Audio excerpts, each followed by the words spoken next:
20s, I used to keep writing scripts and irritate Mr. Maniratnam with those scripts. So, because he's the one who taught me from the director's line to everything else, along with Mr. Santosh Shivan. So I used to keep writing storylines and scripts and keep wasting their time in those days if I look back.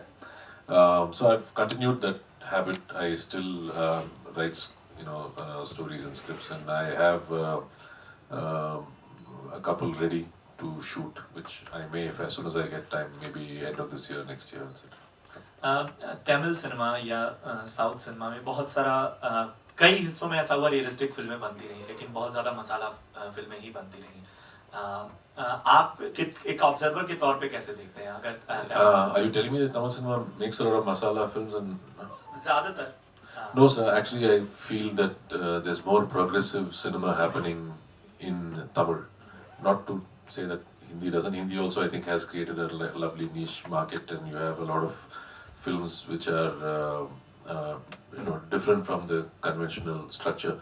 But actually, Tamil has a lot of films that have actually that come up, and in fact, if you don't have something interesting or different in your film in Tamil cinema today, it's not very readily accepted in a sense. Tanuj, आपके लिए जैसे अगर फिल्में idea माने, I think you've seen a lot of these dubbed films. The dubbed films are the action films which will normally get dubbed, but there's a ton of films that, like for example, I don't know if you saw Kaka Mutai, which was national. So a lot of those kind of films that happen in Tamil cinema, which we are proud of. Sorry, you were asking. Tanuj, एक idea है film में, तो आपके लिए idea क्या था? और आप इतने यंग हैं, तो क्या आप मैं देहरादून में पढ़ता था. I studied in the Doon school. So from time to time, my father used to drop me from Delhi to Dehradun. So the movie comes from a very personal space. It comes from the time when you are driving together with your father to school, and you can't have that conversation which you want to have with your father, and there are those awkward silences and moments during those things. So this is where the whole idea of the movie came from, and I just elaborated on that, and it worked out. Is this film a coming of age film or a road movie, or is it based on your personal experiences alone? It's a mixture of all those, if I were to be more precise about it. It's the coming of age of the kid, it's a road movie where the father and son interact with each other. It's also a movie about understanding one another while you're going towards it. Really, I mean, in the sense that the same nervousness that I have for a film in any other language, I have the same nervousness for this as well. I mean, it's good nervousness in a sense that, I hope they see what we saw in the script. Sir, was Arvind sir your first choice for the film, or did you consider any other actor? No, sir was the first choice of the film. The moment we sat down to brainstorm about it, but once everybody decided, like, let's go with it, we approached sir, and it was a cakewalk after that, actually. Arvind, here, straight. From this fame that you had at that time? See, actually, I never wanted to be an actor, and I was a reluctant actor. But the process of making the film was what I really enjoyed. The attention that came with success was something that made me very uncomfortable. I was not prepared for it. I was not ready. I was in my early 20s at that time. You never enjoyed that success? Are you trying to say that? I enjoyed the success. I didn't enjoy the attention. I mean, I want you to see my film, but leave me alone. It's like that. So, it's like if you think all your life, you think that you want to be a star and you want to perform, etc., then that is something that you would enjoy. But I was very unprepared for what came my way. So adulation was something that you really did enjoy? To know that... You did have a lot of female fans also, I remember, especially after Roja. And if you could just go back to those days and remember how was it like? It was very stifling for me. Like, it was not something like if I came out and saw, let's say, 100 people standing, it would make some people happy and proud. It would make some people want to run back into their house. I belong to the second category. So it is not that I didn't respect it. I respected it. It's just that I didn't know how to deal with it at that time. And I thought it was, as a lot of the other movies started coming, it was only getting bigger, and in a sense that it was, I felt that I had that window of time to make a choice and do things in my life that I wanted to do, and kind of feel comfortable again in a sense. So I did all those things that took me to that point, and now I'm very comfortable. I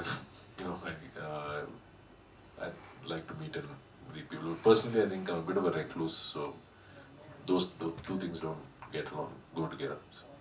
Censor board has become a bit tough these days. Any issues with the censor as far as this film goes?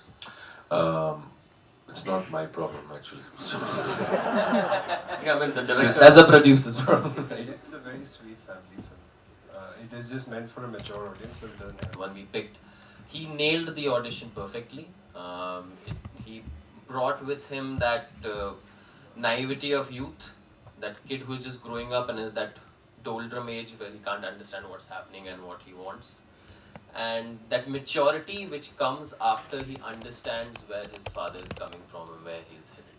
So yeah, he perfectly nailed it at that point. I want to ask a question. So, we have a rough idea about the complexity. to be a Tamil. Like for example, and I also believe, see, in those days when I used to act, once Rojan Mami became successful, what used to happen was every film that I did in any language used to get dubbed in other languages.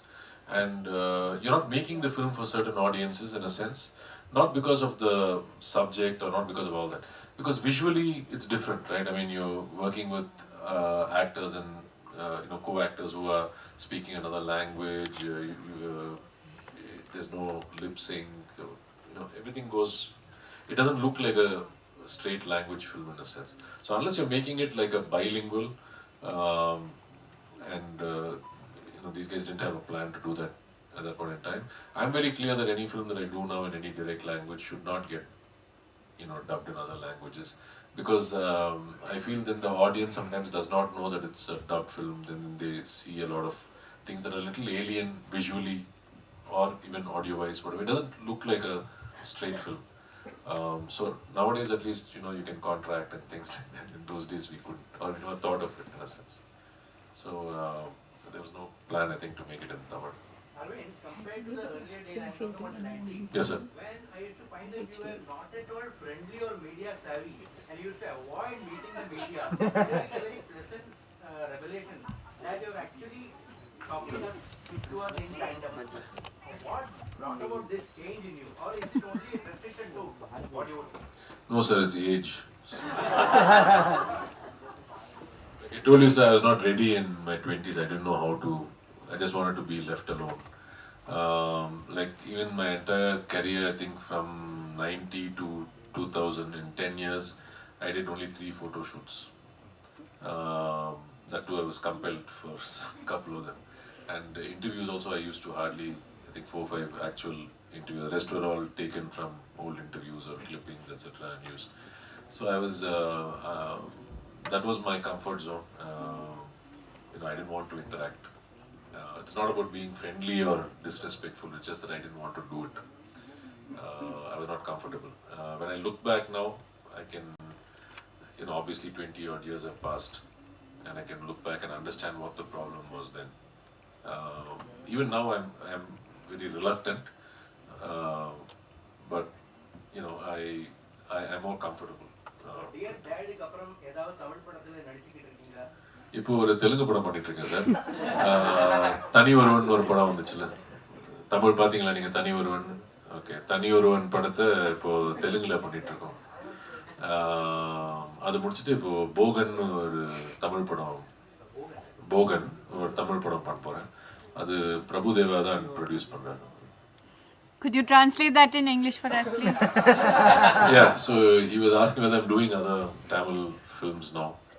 Doing other films. So I did a film last year in Tamil called Thani Oruvan, which was a very successful film. So that was being remade in Telugu. So that is something that I'm doing now. Once that is done, I'm doing another Tamil film called Bogan, which is being produced by Mr. Prabhudeva. And directed Director called Lakshman. Are you any more Bollywood movies? Yeah, I was going to ask him that. I'm kind of doing some films for this year. So if at all I do something, it has to be probably closer to next year. So talks are on. I mean, Sorry? Talks are on. I have a few scripts that I'm still reading. I take my time. So. Arvind sir, talking about Bombay and Rosa here, left here. Are you still in touch with your co-stars? I mean, Manisha Koirala or anybody? Yeah, I did meet her a couple of years ago when she had come back from New York. That's about it. Apart from that, I met Mr. Anupam yesterday. Like I said, I don't have too many friends.